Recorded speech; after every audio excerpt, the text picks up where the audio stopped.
ሰላምና ጤናን ፍቅርን በረከትን ያድልኝ ክብራትና ክብራን የሁለተኛው ቻናል የዜና ቻናላችን ነው። የዚህ ቤተሰቦች በድጋሚ ተገናኝተናል። እንግዲህ እየሆነ ያለው ነገር መሰረት አድርገን መረጃዎችን አካፍላችኋለሁ። ለመሆኑ በዚህ በአፍሪካ ህብረት ላይ እንደሰማችሁት የአፍሪካ ህብረት የውጭ ጉዳይ ሚኒስትሮች ስብሰባና የሰላምና ደህንነት በዚህ ጉዳይ ላይ ያሉ ጉዳዮችን የሚመለከቱ አካላት ስብሰባ አድርገዋል። እንግዲህ እስከ ፌብሩዋሪ 11 እስከ 12 እስከ ትላንትና ድረስ ባለው ስብሰባው ተጠናቋል ማለት ነው። በእኛ በየካቲት 4 እና 5 2018 ዓ.ም በዚህ ላይ የኢትዮጵያና በኢትዮጵያ ውስጥ ያለው የውስጥ ጉዳይ ተነስቷል ወይ? በዚህ ውስጥ የተነሳ ጉዳይ አለ ወይ? እሱ ብቻ አይደለም። በተለይ አሁን ቀጣይ ደግሞ የሚከናወነው ስብሰባ አለ። እንደምታውቁት የመሪዎች ጉባኤ ነው። ይሄም ደግሞ ዋናው የመሪዎች ጉባኤ በየካቲት 7 እና 8 2018 ወይም ደግሞ በፈረንጆቹ ፌብሩዋሪ 14 እና 15 አሁን ኦልሞስት ዛሬና ነገ ማለት ነው ይከናወናል። በዚህ ውስጥስ የኢትዮጵያ በሰሜኑ ጦርነት ላይ ያለው ጉዳይ ተነስቷል ወይ ይነሳል ወይ ኢሹ ነው ወይ? በእነዚህ ጉዳዮች ላይ በመሪዎቹ በነዛ በውጭ ጉዳይ ሚኒስትሮች ውስጥ ተነስቷል ወይ? በእነዚህ በኢትዮጵያ ውስጥ እርስ በርስ ያለንበት አሁን ችግር አለ። እንግዲህ ይሄ ስብሰባ የሚከናወነው በነገራችን ላይ ይሄ ስብሰባ በሚካሄድበት በቅርብ ርቀት ላይ የኢትዮጵያ መከላከያ ሰራዊትና ፋኖ ሌሎችም አካላት ግጭት እያደረጉ ባሉባቸው ሀገር ላይ ነው ይህ ስብሰባ እየተካሄደ ያለው። ስለዚህ እነዚህ ሰዎች ኢትዮጵያ ውስጥ ስላለው ስለዚህ ጉዳይ ምን አሉ፣ ምንስ ሐሳብ አላቸው የሚለውን በዚህ ፕሮግራሜ ላይ እመለከታለሁኝ። ከዛ ውጪ ውድ ቤተሰቦቼ በጣም አስገራሚ መረጃ አለ። ይሄውም አይዛክ ኒውተንን ይመለከታል። አይዛክ ኒውተን የዓለማችን ቶፕስት ሳይንቲስት ነው። እንደምታውቁት ለረጅም ጊዜ ዓለማችን አይዛክ ኒውተንን በተመለከተ ብዙ ስትናገር የቆየ ሰው ነው። አይዛክ ኒውተን በሚገርማችሁ ደረጃ የዓለም ፍጻሜን አስልቶ ያስቀመጠበት ዶክመንት ተገኝቷል። የዓለም ፍጻሜ በመጽሐፍ ቅዱስና በሳይንስ አድርጎ አስልቶት ካበቃ በኋላ የዓለም ፍጻሜ የሚሆነው በዚህ ዓመተ ምህረት ነው ብሎ ያስቀመጠው ጽሑፍ አለ። ይሄን በተመለከተ በዚህ ፕሮግራሜ ላይ አሳያችኋለሁ። ምን ሊል ፈልጎ ነው? ምንድነው ይሄ ሰውዬ እያደረገ ወይም እያሰበ ያለው የሚለውን ነገር በስሌቱ የተቀመጠው ነገር በደንብ አድርጌ አሳያችኋለሁ። ክቡራትና ክቡራን የሣድስ ቤተሰቦቼ እስከ ፕሮግራሜ ፍጻሜ አብራችሁን ቆይታ እንድታደርጉ በድጋሚ ጋብዛችኋለሁ። ለዚህ የአእምሮ ምግብ አዘጋጅና አቅራቢ መምህርና ጋዜጠኛ ዐቢይ ይልማ። ቸር ያሰማን። እውቀት ታላቁ እግዚአብሔርን ታከብራለች። እንግዲህ ክቡራትና ክቡራን የሣድስ ቤተሰቦቼ ከሀገራችን ጉዳይ ልጀምርላችሁ። የሚኒስትሮች ስብሰባ በተለይ የፎሬን የውጭ ጉዳይ ሚኒስትሮች በየካቲት 4 እና 5 2018 ተከናውኗል። በአዲስ አበባ ኢትዮጵያ በሚገኘው የአፍሪካ ህብረት ዋና መስሪያ ቤት ነው የተካሄደው። በዚህ ውስጥ የኢትዮጵያ ጉዳይ ተነስቷል ወይ የሚለውን ነገር እንመለከታለን። እንግዲህ የዘንድሮ መሪ ቃል ለአጀንዳ 2063 ግቦች ስኬት አስተማማኝ የውሃ አቅርቦት ይላል። አንደኛ የንጹህ የጽዳት አገልግሎትን ማረጋገጥ የሚል ዋነኛ ትኩረት አድርገው እንደተሰበሰቡ፣ ከዚህ ውጪ ደግሞ የሰላምና ደህንነት ትኩረትም ተነስቷል። ከነዚህ መካከል በሶማሊያ ይላል በሱዳን እና በሳህል ቀጠና ስላለው የጸጥታ ሁኔታ ነው እንግዲህ በዝርዝር መክረዋል የሚባለው። በጣም ነው የሚገርመው። የኢትዮጵያን የጸጥታ ጉዳይ አልተመለከቱትም በሚገርማቸው ሁኔታ ማለት ነው። ነገር ግን የተነሱ ጉዳዮች ግን አሉ። በዚህ ጉዳይ ላይ የተነሱ አሉ። የኢትዮጵያ የውጭ ጉዳይ ሚኒስትር ዶክተር ጌዲዮን በሶማሌ ያለውን አልሸባብ ስጋት ለመመከት ቀጣይ ያለው ጥረት እንደሚያስፈልግም እዛ ላይ ተናግረዋል። በሶማሊያ ያለው የአልሸባብ ጉዳይ አለ። በኢትዮጵያ ውስጥ ግን በጣም በርካታ ችግሮች አሉ። እነዚህን እዚህ ቦታ ላይ ለማንሳት ዝግጁ አይደሉም፣ አልተነሳም። እንግዲህ የሶማሊያ ጉዳይን በተመለከተ የሰላምና ደህንነት ምክር ቤት በሶማሊያ ስላለው የህብረቱ ድጋፍና ማረጋጊያ ተልዕኮ አውሶም ላይ ውይይት አድርገዋል። የሱዳን ግጭትን በተመለከተ በሱዳን ዘላቂ ሰላም ለማምጣት ሁሉንም አካላት ያሳተፈ የፖለቲካ ውይይት አስፈላጊ መሆኑንም በስብሰባው ላይ ገልጸውታል። ከዛ ውጪ የሽብርተኝነት ስጋትን በተመለከተ በምስራቅ አፍሪካና በሳህል ቀጠና የተስፋፋ ያለው ሽብርተኝነትን በጋራ እንዴት ነው የምንመክተው የሚለውንም ነገር ነው ያወሩት። የሰላምና ደህንነት ምክር ቤት ምርጫን በተመለከተ በስብሰባው ላይ 10 አዳዲስ የአፍሪካ ህብረት የሰላምና ደህንነት ምክር ቤት አባላትን ሰይመዋል ተብሏል ማለት ነው። የውሃ ደህንነትን በሰላም ለሰላም በሚል ደግሞ የውሃ ሀብትን በአግባቡ መጠቀም ለሀገራት ትብብርና ለሰላም እንደ መሳሪያ ሊያገለግል እንደሚችል የአፍሪካ ህብረት ኮሚሽን ሊቀመንበር መሐመድ አሊ ዩሱፍ እንደገለጹም ሰምተናል። የህዳሴ ግድባችን ጉዳይ ግን ተነስቷል። ከዚህ ጋር ተያይዞ ኢትዮጵያ የ2026 የውሃ መሪ ቃል ከታላቁ የኢትዮጵያ ህዳሴ ግድብ እንዲሁም የአፍሪካ የውሃ ፍላጎት ጋር ያለውን ቁርኝነት ለዲፕሎማሲያዊ ስራ እንደተጠቀመችበት በዚህ ስብሰባ ላይ ተነግሯል ማለት ነው። ምክንያቱም ከፍተኛ የሆነ የዲፕሎማቲክ ስራ ሰርታበታለች ኢትዮጵያ በሚል ተነግሯል። እንግዲህ የሚኒስትሮች ምክር ቤት የውጭ ጉዳይ ሚኒስትሮቹ ምክር ቤት የአፍሪካ ህብረት ተቋማዊ ለውጥ አፈጻጸም ሪፖርትንም ጭምር እንደገመገመ ተሰምቷል። በሰላምና ደህንነት ግንባታ ሂደት ውስጥ የወጣቶች ሚና በሚል አውርተውታል። በአፍሪካ በጂ20 ተሳትፎን በተመለከተም አፍሪካ በጂ20 መድረክ ያላትን ቋሚ ውክልናና ተሳትፎ በተመለከተ ሚኒስትሮቹ እንደመከሩ መረጃው ያሳያል። የቅኝ ግዛት ሰለባ ለሆኑ አፍሪካውያን የካሳ ክፍያ ስለሚጠይቅበት የጋራ አፍሪካ አቋም ጋም ውይይት እንደተደረገም ተሰምቷል። በውጭ ጉዳይ ሚኒስትሮቹ አማካኝነት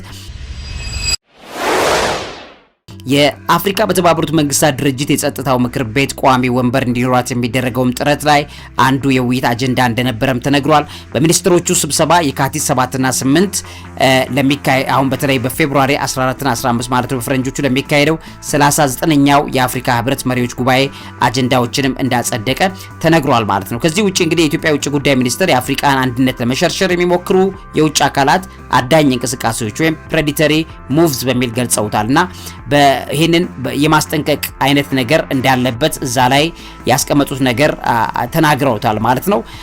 ከዛ ጋር ተያይዞ እንግዲህ አፍሪካዊ አንድነትን እንዲጠናከር ጥሪም እንዳቀረቡ እየተነገረ ይገኛል። ስለዚህ በውጭ ጉዳይ ሚኒስትሮቹ ምንም የተነገረ ስለ ኢትዮጵያ ውስጥ ላለው ግጭት መነገር ነበረበት፣ መወራት ነበረበት። በፍጹም ምንም ነገር እንዳልተወራ በጣም ነው የገረመኝ ማለት ነው። ሊወራ ይገባ እንደነበረ በትክክል እንደረዳው ይገባል። ምክንያቱም ኢትዮጵያ ያለችበት ጉዳይ ኢትዮጵያ በ39ኛው የአፍሪካ መሪዎች ጉባኤ ስታካሂድ ያለችው በችግር ውስጥ ነው፣ በግጭት ውስጥ ነው እና ይሄን ነገር ትኩረት አለመሰጠቱ በጣም ያሳዝናል።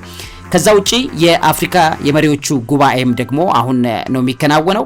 እሱም እንግዲህ በጣም ወሳኝ የሚባል ነው።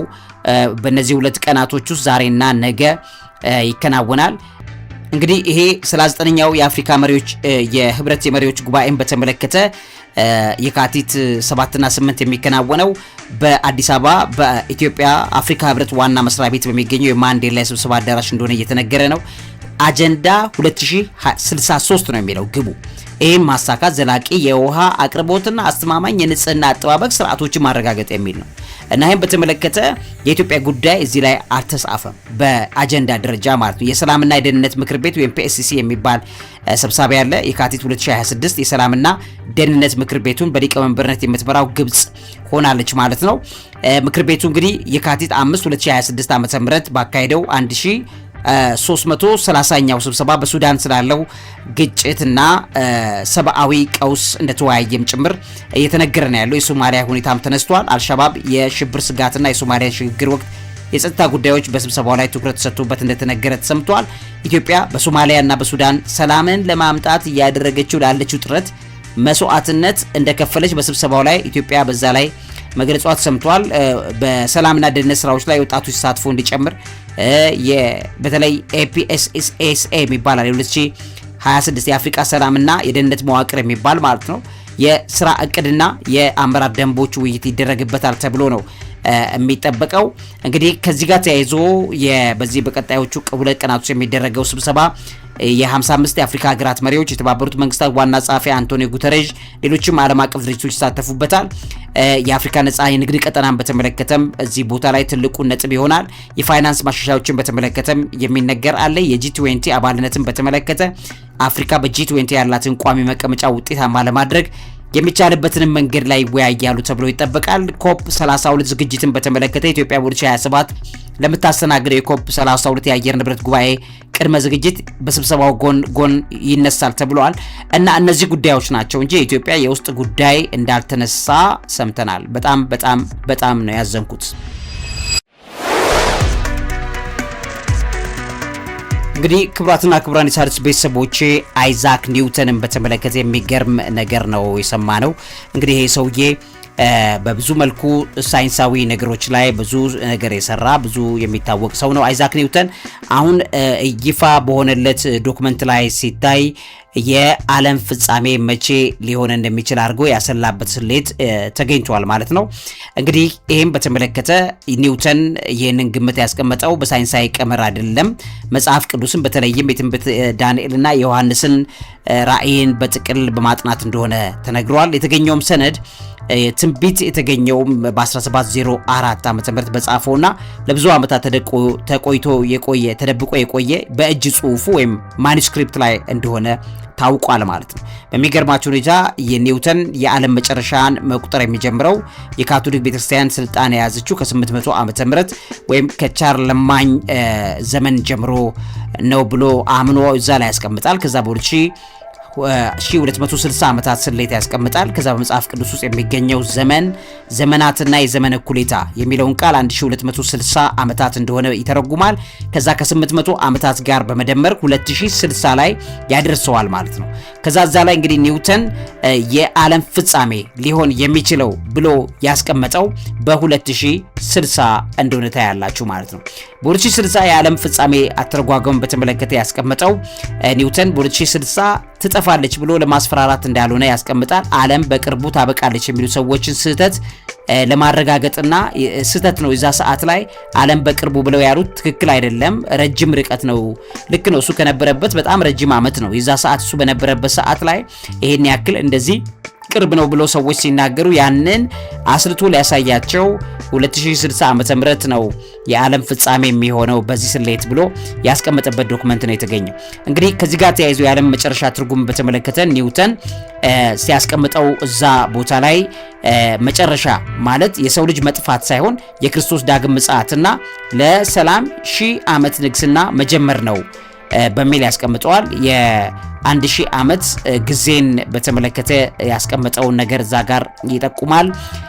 ከዛ ጋር ውጪ እንግዲህ ኒውተን የመጨረሻ የሚለውን ካሳየ በኋላ በፊዚክስና በሂሳብ ቢታወቅም በህይወት ዘመኑ ከሳይንስ ይልቅ ስለ ሃይማኖትና ስለ አልኬሚ የጻፈው እንደሚበልጥም ጭምር ሰነዶቹ ያሳያሉ። ከዚህ ጋር ተያይዞ እንግዲህ የሚስጥራዊነት ጥበቃ በተመለከተ ኒውተን እነዚህን ጥናቶቹን በህይወት እያለ አልታተሙም። ምክንያቱም በወቅቱ የነበረው የቤተክርስቲያን አስተምሮን የሚቃረኑ እንደነበረ ይነገራል። የሰነዱ ባለቤት የኒውተን የሃይማኖት ጽሑፎች በ1930ዎቹ በታዋቂው ኢኮኖሚስት ጆን ሜይናርድ ኬይንስ ተገዝተው ተይዘው የነበሩ ናቸው። አሁን የሚገኝበት ቦታ በ2060 ዓለም እንደምታበቃ የሚናገረው ሰነድ በአሁኑ ጊዜ በኢየሩሳሌም በሚገኝ የእስራኤል ቤተ መጻሕፍት ውስጥ ቁጭ ብሎ ተገኝቷል። የእጅ ጽሑፉ ማለት ነው። ውድ ቤተሰቦቼ በ1969 ዓመተ ምህረት ሰነዶቹ ለህዝብ ግልጽ እንዲሆኑ ተብለው ዓለም ስለ ኒውተን ትንቢት በስፋት ማወቅ የጀመረበት ጊዜ ከ1960ዎቹ በኋላ እንደሆነ፣ አሁን ግን ዶክመንቱ ደግሞ በጣም በሚገርም ደረጃ በግልጽ ለህዝብ ሆኖ እንዲታወቅ የተደረገበት ጊዜ እንደሆነ እየሰማን ነው። ከ2060 በፊት አይሆንም የሚለውን ኒውተን ዓለም ከዚያ በፊት አታበቃም ብሎ በጽኑ ያምን እንደነበረ ያስቀምጣል። ከዛ ውጪ ኒውተን በተለይ ዓለም ከመለወጧ በፊት አይሁዶች ወደ ምድራቸው ወይም እስራኤል እንደሚመለሱ በግልጽ እዛ ላይ ጽፎታል። ያው እንደምታውቁት ይሄ ሰው ከእስራኤላውያን ቤተሰብ የሆነ ሰው ነው። ስለዚህ የሚሰራቸው ነገሮች በጠቅላላ መንፈሳዊ ነገሮችም እንዳሉበት ይታወቃል።